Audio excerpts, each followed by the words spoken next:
안녕하세요. 사주PD입니다. 이번 시간에는 경자년의 특성에 대해서 한번 분석해 보도록 하겠습니다.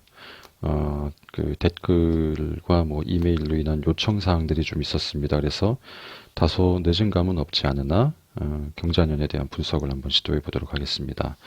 경자년은 자수를 지지로 놓고 있고 천간의 뜻은 경금으로 들어와 있습니다. 경금은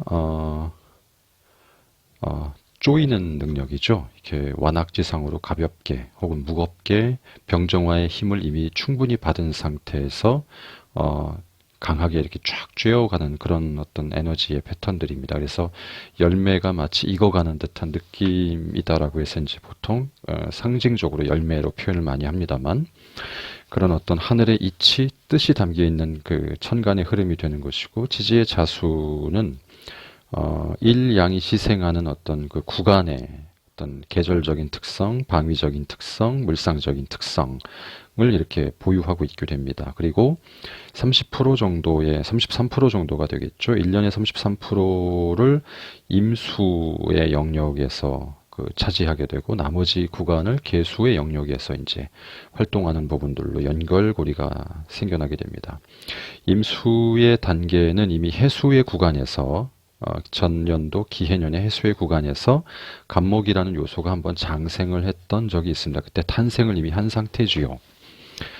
그 전 단계에서는 신금이라고 하는 술월에서 술중 신금이라는 것이 임수를 만나 풀어 헤쳐지는 과정에서 간목이 출생을 하게 되었고, 그 간목의 상태가 지금 욕지에 들어오는 상태가 되어버렸습니다.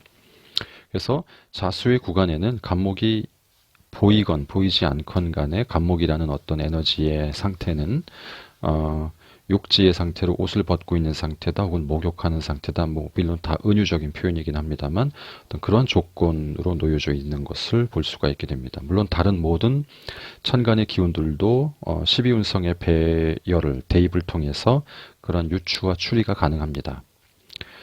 그리고 4월 말 5월 초부터는 이제 개수의 작용력이 강해지는 상태로 변화가 되죠. 그래서 자수를 이해할 때 있어서는 1년 중에 있어서 임수의 초기 버전에 해당하는 응집 상태의 어떤 에너지 패턴과 같은 음의 조건의 수기운이면서도 발산을 지향하는 개수의 상태가 공존하고 있다, 틀리다라는 부분들을 인지할 필요가 있겠습니다. 임수는 안으로 내핍하는 어떤 그런 상태가 되고, 개수는 밖으로 발산합니다. 그래서 추구하는 부분들은 간목을 세상에 드러내려고 하는 목적성이 존재하게 되죠. 이것이 이제 경자년을 이해하는 데 가장 중요한 포인트가 될 것 같습니다. 그런데 경금이라고 하는 부분들은 실제 쇠금자를 쓰긴 합니다만, 쇠에 대한 의미라기보다는 병화, 정화의 단계를 거치면서 그 강력한 화기운의 세력을 거치는 과정에서 열매가 딱딱하게 익어가는 듯한 어떤 그 완악지상, 쭉 쪼여 들어가는 그런 어떤 에너지의 패턴을 표현하게 됩니다. 그래서 경금은 굉장히 안으로 쪼그라드는 상태의 운동성을 가지고 있죠. 열매를 온전하게 맺기 위해서요. 그런 어떤 천간에서의 이법에 해당하는 부분들이 경자년에 작용을 하고 있고, 지지의 기적인 단계에서는 임수와 계수가 작용을 하는 상태. 임수와 계수의 상태는 본질적으로 간목이 성장되어지고 간목을 세상에 드러내려고 하는 목적성이 숨어 있는 것이고, 천간에서는 가을은 아니나 가을과 같이 간목을 떨어뜨리고 을목을 떨어뜨리고 경금이 꽉 쥐어내서 딱딱하게 뭔가를 경화시키는 작용으로 뜻이 펼쳐지는 상태가 됩니다. 그래서 에너지와 계절과 어떤 상황에 대한 구간의 자수의 영역에서 추구하는 바와 하늘에서 허락받은 명령을 집행하는 천간에서 진행하는 바는 전혀 이율배반적인 상태의 조건으로 규정이 되어 있죠. 그래서 천간이 경금이기 때문에 금, 지지가 자수이기 때문에 수해서 금생수에 대한 관점으로 이 경자년을 이해한다라고 하면은 어떤 전체의 아주 한 부분만 보게 되는 어떤 입장이 될 것이고 하기 때문에 이 부분들도 존재하게 될 수 있으나, 본질적으로는 자수의 영역대에서 존재하는 목적성과 경금이라고 하는 그 법칙이 가지고 있는 추구하는 부분들이 무엇인가를 먼저 알 필요가 있습니다. 경금이라고 하는 부분들은 가을을 주사하는 어떤 그런 상태이기 때문에 모든 잎과 가지를 다 떨어뜨리는, 말라서 건조시켜서 떨어뜨리는 상태가 되기 때문에 가장 피해를 보는 부분들은 갑목과 을목의 상태가 가장 피해를 보게 되겠죠. 자연의 이법에서는 피해라는 개념이 존재하지 않겠지만 인간의 시각에서 봤을 때는 피해라고 불러봄직합니다. 그렇다고 하면 갑목이라고 하는 것은 무엇이냐면 본질적으로 생명력을 의미합니다. 생명력, 그 다음에 사람을 의미하기도 하죠. 갑을목 공통적인 어떤 그 패턴들을 같이 말씀드리는 것입니다. 생명력, 사람, 그 다음에 많은 사람들이 모인 군집의 상태, 그 다음에 또 다른 부분들 넘어가게 되면은 건설에 대한 어떤 이슈, 건축 이슈, 뭐 이런 부분들이 될 것이고, 왜? 밑에서 계속 성장해서 올라가는 성분을 가지고 있는 물상적인 개념입니다. 그 다음에 이건 물질적인 개념들이고, 정신적인, 지적인 부분들에 있어서는 교육이 되겠죠. 왜? 교육이라는 것은 어린 상태의 정신적인 조건을 계속 성장시켜 나가려고 하는 목적을 가지고 있기 때문에 갑목과 비견됩니다.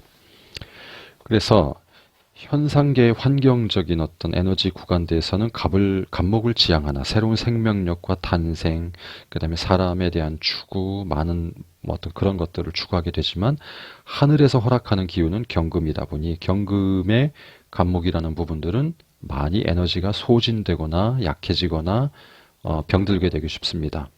그렇다고 하면 갑목이 가지고 있는 본질적인 특징인 새로운 생명력과 창조력과 본질적인 어떤 사람 자체 본연에 대한 기운들이 경금이라고 하는 흐름의 뜻에 의해서 많이 약화되는 부분들을 경자년에 인식해 볼 수 있게 됩니다. 다만 갑목이라는 부분들은 어떤 그 큰 나무라고 하는 성향은 본질적으로 추구하는 지점이 경금화되는 열매를 추구하게 되게 돼 있는데, 그렇기 때문에 갑목일간이 경금을 보게 되면 자기의 뜻의 소명의 완수를 생각해 볼 수 있는 어떤 특성으로서도 작용하게 됩니다. 무엇을 통해서? 자기 희생과 자기 완성을 하는 과정으로서의 어떤 그 방법을 통해서 말이죠. 그래서 경자년이 의미하는 갑목이 힘들어진다, 을목이 힘들어진다라고 하는 조건과 갑목일간이 경자년을 맞이해서 어떤 추구하는 부분들이나 주의해야 될 부분들은 다소 차이가 생기게 됨을 이해해야 할 필요가 있습니다.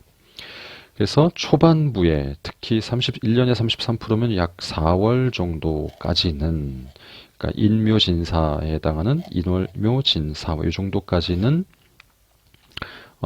임수의 구간이므로 갑목이 그래도 세상 밖으로 크게 드러날 수 있는 조건은 덜 하게 되지만, 개수가 주사하게 되는 어떤 시점에 대한 4월 말 5월 초 이후의 단계에서부터는 개수가 사령하게 되므로, 개수는 갑목을 현실적으로 표현하고 추구하고 길러내는 속성에 해당하므로 그 전 분기에 비해서 조금 더 나은 상태의 조건을 경주하게 됩니다. 그래서 주로 갑목을 가지고 설명드리는 이유는 모든 명리학의 핵심은 결국 갑을목으로 귀결되어 있고, 이 갑을목이 어떤 계절과 상황에 놓여지는가에 따라서 변화되는 과정들을 표현하는 것에 지나지 않기 때문에 이제 이 부분들을 설명드리는 것이고, 경자년이 가지고 있는 기본적인 특징들 중에서 가장 기본적인 부분들을 이제 갑을목을 빗대서 설명을 드리는 것입니다. 그리고 중요하게 봐줘야 되는 부분들을 놓치기 쉬운데, 자수라고 하는 영역은 일양이 희생하는 조건이 돼서 가장 음적이고 깜깜한 조건의 환경에서 새로운 가능성과 새로운 변화의 조짐이 하나가 드러나기 시작했다. 그 다음에 그것이 드러나서 보여지는 과정은 개수라는 형태로 나타나게 되는데, 그것이 5월달 정도부터는 가시화될 가능성이 있고, 갑목이라고 하는 사람으로 표현되는 인자, 생명력으로 표현되는 인자가 고군분투하는 과정에서 생기를 얻게 될 가능성이 4월 말 5월부터 점진적으로 발동하게 될 가능성이 높음을 인지할 필요가 있다라고 이제 생각을 해보게 됩니다. 이만 경자년이 가지고 있는 기본적인 특징에 대해서 간략히 논해 봤습니다. 이만 마치도록 하겠습니다. 감사합니다. 사주 PD입니다.